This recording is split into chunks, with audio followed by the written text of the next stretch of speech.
चारों का परिवार अच्छा खासा खुशहाल चल रहा था। लेकिन एक दिन उसकी पत्नी पारो सीढ़ियों से फिसलकर गिर गई और अस्पताल पहुंचने से पहले ही उसने दम तोड़ दिया। कुंदन की जिंदगी तो जैसे वीरान हो गई। बच्चे भी बहुत दुखी रहने लगे।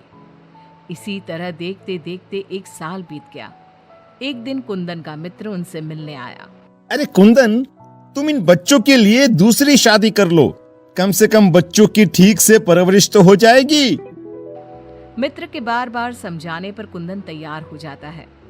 नई माँ रूपा शुरू में बच्चों और कुंदन का बहुत ख्याल रखती है, पर 6-7 महीने बाद ही वो कुंदन के जाने के बाद आराम से सो जाती। और जब मुन्ना और रिया स्कूल से आते तो, ए रिया, जल्दी से पूरे घर की सफाई कर और बर्तन धो दे, तभी खाना मिलेगा। और मुन्ना, जाकर छत की धुलाई कर। वो बच्चों से ही घर का सारा काम करवाती है। उन्हें खाना भी ठीक से नहीं देती। खुद के लिए और कुंदन के लिए वो बढ़िया बढ़िया पकवान बनाती। जब रात को कुंदन काम से वापस आता तो, अरे, बच्चों ने खाना खा लिया?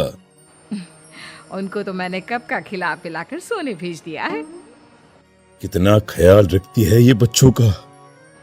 एक दिन जब रूपा सो रही थी, मुन्ना देखता है कि रसोई की अलमारी में मिठाई रखी है, लेकिन वो वहां तक पहुंच नहीं पाता। तो वो अपनी बहन को बुलाकर लाता है। मैं घोड़ा बन जाता हूँ, तुम मेरे ऊपर चढ़कर वो मिठाई उतार दो। उन्होंने मिठाई उतारी और खा ली। अचानक मिठाई का डिब्बा रिया के हाथ से नीचे गिर जाता है और बिखर जाता है। आवाज सुनकर रूपा भागते हुए आती है। उसने आओ देखा न ताओ और दोनों की खूब पिटाई कर दी। जब देखो तब भूखे ही रहते हैं ये बच्चे, न जाने इनका पेट है कि कुआं। बच्चे खूब देर तक रोते रहते हैं, लेकिन फिर आपस में ही बातें और मजाक करके एक दूसरे का मन बहलाने लगते हैं। रिया, जब मैं बड़ा हो जाऊंगा ना तो एक मिठाई की दुकान खोल लूंगा। पहले हम लोग खूब सारी मिठाइयाँ खाएंगे और फिर बेचेंगे। मुन्ना, मेरी तो शादी हो जाएगी, तुम अकेले ही सारी मिठाइयाँ खाओगे ना? अरे हाँ रे, तब तक तो मेरी भी शादी हो जाएगी। कुंदन जब घर आता है तब उसकी माँ बच्चों की खूब शिकायत करती है।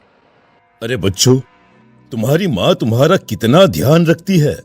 आखिर क्या कमी है तुम दोनों को? पिताजी, उनकी बात पूरी भी नहीं हो पाती कि हाँ हाँ कह दो कि मैं तुम्हें खाना नहीं देती, सारे दिन घर के काम करवाती हूँ, कह दो ना। मुन्ना चुपचाप खड़ा रहता है। अब तो हम दोनों को पिताजी से बात भी नहीं करने देती। नहीं माँ। मुन्ना और रिया बहुत दुखी होते हैं। रात को इन बच्चों ने नाक में दम कर दिया है, तुम इन्हें लेकर जाओ और कहीं जंगल में छोड़कर आओ। अरे ये क्या कर रही हो तुम? ये दोनों मेरे जिगर के टुकड़े हैं, इनके बिना मैं कैसे रहूंगा? कुंदन को बार बार समझाने पर भी जब वो नहीं मानता, तब उसे एक उपाय सूझता है। कुछ दिनों तक वो बच्चों के साथ खूब अच्छे व्यवहार का नाटक करती है। बच्चे खूब खुश रहते हैं। एक दिन, सुनो, जल्दी से नाश्ता लगाओ, मुझे 2 दिन के लिए शहर जाना है। रूपा बहुत खुश होती है। वो सोचती है कि ये तो बच्चों को जंगल में छोड़कर आने से रहा, मैं ही इन्हें छोड़ आती हूँ। कुंदन के जाने के बाद, बच्चे चलो, आज हम तुम्हारी नानी के घर चलते हैं। बहुत देर तक चलते चलते जब वो सब घने जंगल में पहुंच जाते हैं तब, माँ, इधर का नानी का घर है, लगता है हम रास्ता भूल गए हैं। अच्छा, तुम लोग यहीं रुको, मैं रास्ता पूछकर थोड़ी देर में आती हूँ। हाँ, ये कहकर रूपा उन्हें वहीं छोड़कर चली जाती है। बहुत देर हो जाती है और रूपा वापस नहीं आती तो, माँ कब आएगी भैया? इस तरह सुबह से शाम हो जाती है। जहाँ एक तरफ बच्चे जंगल में अपनी माँ का इंतजार कर रहे होते हैं, वहीं दूसरी तरफ रूपा घर में आराम से बैठी थी। इसी तरह 2 दिन बीत जाते हैं और 2 दिन बाद कुंदन जब घर वापस आता है तो, बच्चे कहाँ हैं? मैं उन्हें जंगल में छोड़ आई। ये तुमने क्या किया रूपा? बच्चे बेचारे जंगल में अकेले कहाँ भटक रहे होंगे? क्या किया तुमने ये? देखो, अगर तुम्हें अपने बच्चों की इतनी ही चिंता है ना, तो जाओ तुम और उन्हें ढूंढते रहो। कुंदन बच्चों को ढूंढने की बहुत कोशिश करता है, पर बच्चों का कुछ भी पता नहीं चलता। कुंदन बहुत दुखी होता है। अब वो हर रोज काम पर जाने के बहाने जंगल में बच्चों को ढूंढता हुआ भटकता रहता है। रूपा के जाने के बाद बच्चे रोते रोते आगे बढ़ने लगते हैं। माँ बड़ी चालाकी से हमें जंगल में छोड़कर चली गई। अब हमें रहने के लिए कोई ठिकाना ढूंढना ही होगा। अब तो अंधेरा भी घिर रहा है। आगे जाते ही उनको एक झोपड़ी दिखती है। बच्चों को थोड़ी आशा बनती है। दोनों भागते भागते वहां पहुंचते हैं और झांक कर अंदर देखते हैं तो एक बुढ़िया चरखे पर सूत काट रही थी। उसके शरीर पर सफेद वस्त्र थे। अंदर का माहौल बड़ा डरावना लगता है, पर बच्चों को तो कोई आसरा चाहिए था। वो दोनों दरवाजा खटखटाने लगते हैं। तभी वो बुढ़िया पीछे मुड़ती है। बच्चे जैसे ही उसे देखते हैं, उनके शरीर के अंदर भय से एक अजीब सी सिहरन दौड़ जाती है। माथे पर बड़ी सी लाल बिंदी, आंखें सुर्ख लाल और बाल भी अस्त व्यस्त। जैसे ही उसकी नजर मुन्ना और रिया पर पड़ती है, उसके चेहरे की रौनक बढ़ जाती है। वो बड़ी प्रसन्न होकर कहती है, आओ आओ बच्चों, मैं तुम्हारी दादी जैसी ही तो हूँ। आ जाओ। बच्चों को प्यार से वो घर के अंदर बुलाती है। बच्चों के लिए खूब सारी मिठाइयाँ, फल और बिस्किट ले आती है। बच्चे तो पहले से ही भूखे थे। वे खाना देखकर उस पर टूट पड़ते हैं। उनका सारा डर भी दूर हो जाता है। वो खाने के बाद तुरंत ही सो जाते हैं। जब सुबह उठते हैं तो बच्चों, हम घर के पीछे वाले बगीचे में चलते हैं। वहाँ बहुत सुंदर फूलों का बगीचा था। मुन्ना और रिया वहीं खेलने लगते हैं। बुढ़िया अंदर चली जाती है। तब तक मुन्ना की नज़र एक गिलहरी पर पड़ती है जो एक कोने में दुबकी हुई थी। मुन्ना उसे प्यार से अपने हाथ में उठा लेता है। तभी गिलहरी इंसानों की आवाज़ में बोलती है, बच्चों, तुम लोग यहाँ से भाग जाओ। ये बुढ़िया एक खतरनाक चुड़ैल है। तुम्हें खिला पिला कर पहले मोटा करेगी, फिर पिंजरे में डाल देगी। सभी बच्चों को ये जादुई छड़ी से पशु पक्षी बनाकर बगीचे में रख देती है। एक एक करके अपनी जादू की छड़ी से सबको बेहोश कर देती है और कढ़ाई में तेल गरम करके पकोड़े बनाकर खा जाती है। इसके पास एक आदमकद का पिंजरा है। ये खुद उसकी सफाई करती है।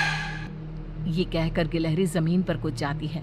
जब दोनों घर में जाते हैं तो देखते हैं कि बुढ़िया पिंजरे की सफाई कर रही थी और उसके मुंह पर खून लगा था। बच्चों को देखते ही अपना मुंह पोंछने लगती है वो। रिया चारों तरफ जादू की छड़ी ढूंढने के लिए नजर दौड़ाने लगती है। अचानक उसे जादू की छड़ी दिखाई देती है और वो दोनों लपट कर वो छड़ी उठा लेते हैं। जादुई छड़ी, पिंजरा बंद कर दो। पिंजरा बंद हो जाता है।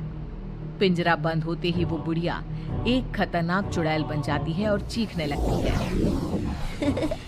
दादी, आज तुम भी पिंजरे में बंद होने का मजा उठा लो ना। दोनों हंसते हैं। दादी दादी, यही वो जादुई छड़ी है ना जिससे तुम सब बच्चों को चूहा, बिल्ली और गिलहरी बनाती हो? बोलो, तुमको क्या बनना है?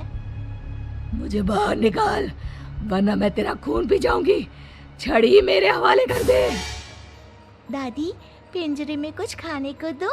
ये लो, तब तक आम की गुठलियां चूसो। इनमें अभी भी बहुत रस बचा है। दोनों आम की ढेर सारी गुठलियां पिंजरे में फेंक देते हैं। एक बार मैं बाहर आ जाऊं ना, तुम दोनों के पकोड़े बनाकर चबा जाऊंगी। जय काली कलकत्ते वाली, तेरा वचन न जाए खाली। जादुई छड़ी, इस चुड़ैल को मछली बना दो। जादुई छड़ी, एक बड़े से कढ़ाई में तेल गरम कर दो। जादुई छड़ी चुड़ैल को मछली बना देती है। दोनों उसे उठाकर एक बाल्टी में डाल देते हैं। कढ़ाई में तेल गरम हो रहा होता है। मुन्ना और रिया दौड़कर बगीचे में जाते हैं। वहाँ बहुत सारे जानवर और पक्षी होते हैं।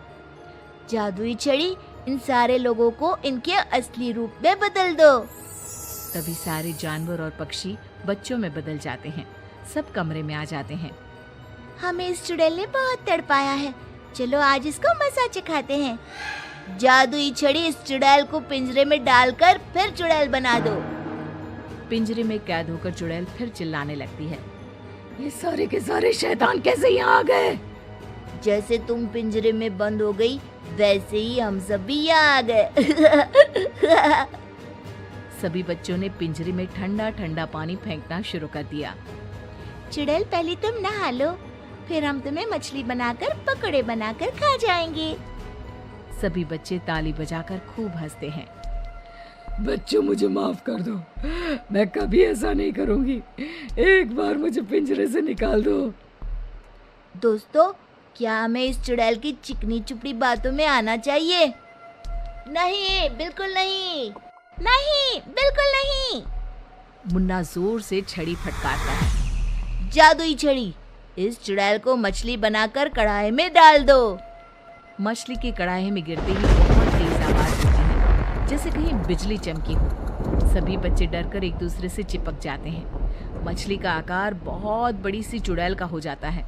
वो बार बार कढ़ाई से निकलने की कोशिश करती है। सभी बच्चे मिलकर उसे फिर कढ़ाई में ढकेल देते हैं।